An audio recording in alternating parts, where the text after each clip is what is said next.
Assalamualaikum warahmatullahi wabarakatuh. Saya Sevia Putri Nur Aziza dari Fakultas Ekonomi dan Bisnis, Program Studi Manajemen S1 Universitas Pamulang. Di sini saya akan membahas mengenai pengertian, manfaat, perencanaan, dan juga jenis-jenis dari asuransi.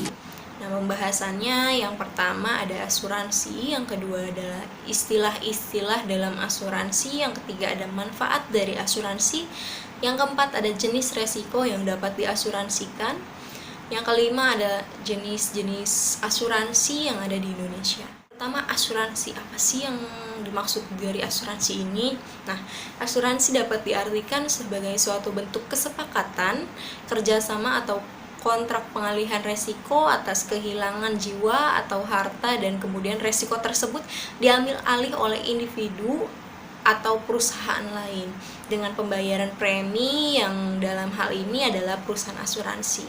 Objek dari asuransi adalah benda dan jasa, jiwa dan raga, kesehatan manusia, tanggung jawab hukum, serta semua kepentingan lainnya yang dapat hilang, rusak, rugi, dan atau berkurang nilainya. Yang kedua, istilah-istilah dalam asuransi. Yang pertama ada polis asuransi.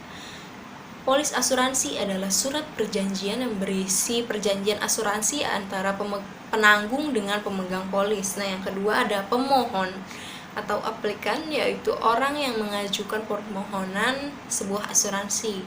Apabila asuransi telah disetujui, maka pemohon akan menjadi pemegang polis. Nah, ketiga ada pemegang polis. Pemegang polis itu yang memegang polis asuransinya. Yang keempat ada tertanggung atau insured, yaitu seseorang yang menjadi objek pertanggungan atau diasuransikan. Yang kelima ada penerima uang pertanggungan atau beneficiary, yaitu orang atau terdiri dari beberapa orang yang ditunjuk untuk menerima manfaat asuransi atau uang pertanggungan tersebut. Yang keenam ada uang pertanggungan. Uang pertanggungan ini adalah nilai uang yang tercantum dalam polis asuransi yang akan dibayarkan oleh penanggung asuransi ini kepada pemegang polisnya. Yang ketujuh ada premi. Premi itu sejumlah uang yang menjadi beban pihak tertanggung dan tercantum dalam polis yang telah disetujui untuk dibayarkan kepada penanggung sesuai dengan yang diperjanjikan tersebut.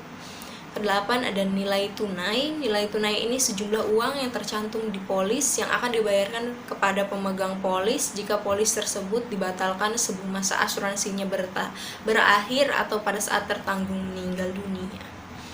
Yang kesembilan ada insurable interest, yaitu hubungan antara tertanggung dan objek yang diasuransikan oleh perusahaan, menyangkut hal-hal yang sangat berpotensi besar menyebabkan bahaya yang dapat menyebabkan kerugian finansial bagi pihak tertanggung. 3. Manfaat dari asuransi. Manfaat dari asuransi ini yang pertama alat atau prasarana menabung. Prasarana menabung artinya sejumlah dana yang diasuransikan memiliki nilai tunai dan dapat diambil kembali. Ini termasuk jenis asuransi tertentu seperti whole life atau endowment. Ada jenis produk asuransi yang sengaja digabungkan dengan investasi, yaitu dinamakan unit link. Yang kedua, memberikan perlindungan atau rasa aman. Dengan memiliki polis asuransi, pihak tertanggung ini akan terhindar dari kemungkinan timbulnya resiko kerugian yang mungkin terjadi di kemudian hari dan merasa aman dan tenang jiwanya karena objek yang diasuransikan telah dijamin oleh penanggung polis tersebut. Yang ketiga, pengalokasian biaya dan manfaat yang lebih adil. Semakin besar resiko kerugian yang timbul, maka semakin besar pula premi pertanggungan dari pihak penanggung polis tersebut. Yang keempat, memberikan tingkat kepastian. Ini salah satu manfaat utama dari asuransi karena pada dasarnya mereka berusaha untuk mengurangi konsekuensi yang tidak pasti dari suatu keadaan yang merugikan yang sudah diprediksikan sebelumnya, sehingga biaya dari kerugian tersebut menjadi pasti atau relatif lebih pasti. Yang kelima, membantu meningkatkan produktivitas usaha tertanggung. Tertanggung yang akan berinvestasi mungkin pada suatu bidang usaha atau high risk business Bila sebagian resiko investasi tersebut dapat ditutup oleh asuransi untuk mengurangi resiko yang mungkin terjadi di kemudian hari. Yang terakhir ada jaminan kredit. Polis asuransi dapat dijadikan sebagai jaminan pinjaman kredit. Biasanya hanya untuk asuransi jiwa dan sangat selektif untuk jenis kredit dan bank tertentu.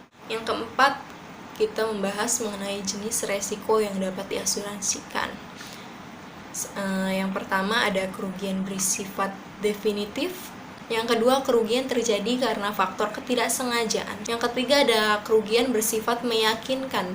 Nah, yang keempat ada objek yang diasuransikan dapat dinilai dan dikonversi dengan nilai uang.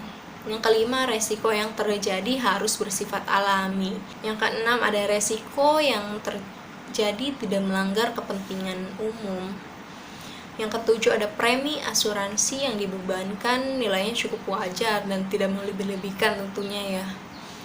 Yang kedelapan ada pihak yang mengajukan asuransi harus memiliki kepentingan yang dapat diasuransikan. Kelima, kita akan membahas mengenai jenis-jenis asuransi yang ada di Indonesia. Yang pertama ada asuransi jiwa. Jenis asuransi ini akan memberikan keuntungan finansial jika pihak tertanggung meninggal dunia. Yang kedua ada asuransi kesehatan. Mungkin asuransi ini sudah cukup dikenal ya oleh masyarakat Indonesia, di mana perusahaan akan menangani masalah kesehatan tertanggung dikarenakan penyakit yang diderita serta menanggung pula biaya perawatannya.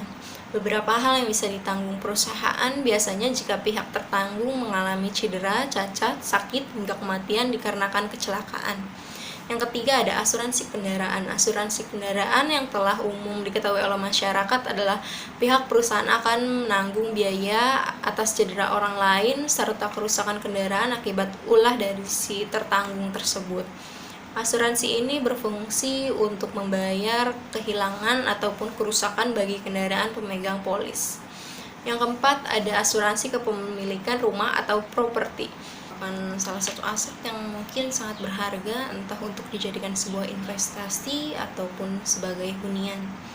Melihat pentingnya aset tersebut, maka pihak pemilik akan segera memproteksi diri dan asetnya dari berbagai hal negatif seperti kehilangan hingga kerusakan pada barang-barang tertentu milik si pemegang polis. Yang kelima ada asuransi pendidikan. Asuransi pendidikan ini banyak dipilih oleh masyarakat untuk memberikan yang terbaik bagi pendidikan anak-anaknya. Yang keenam ada asuransi bisnis. Jenis asuransi ini memberikan layanan proteksi bagi bisnis seseorang dari kerusakan, kehilangan, maupun kerugian dalam jumlah yang besar. Asuransi ini juga memberikan perlindungan bagi perusahaan dari bencana alam seperti kebakaran, gempa bumi, hingga kerusuhan. Yang terakhir ada asuransi kredit. Asuransi ini berguna untuk memproteksi kegagalan debitur saat harus melunasi hutang modal kerja ataupun kredit lainnya. Nah, sekian dari saya mengenai pembahasan ini. Kurang lebihnya mohon maaf. Wassalamualaikum warahmatullahi wabarakatuh.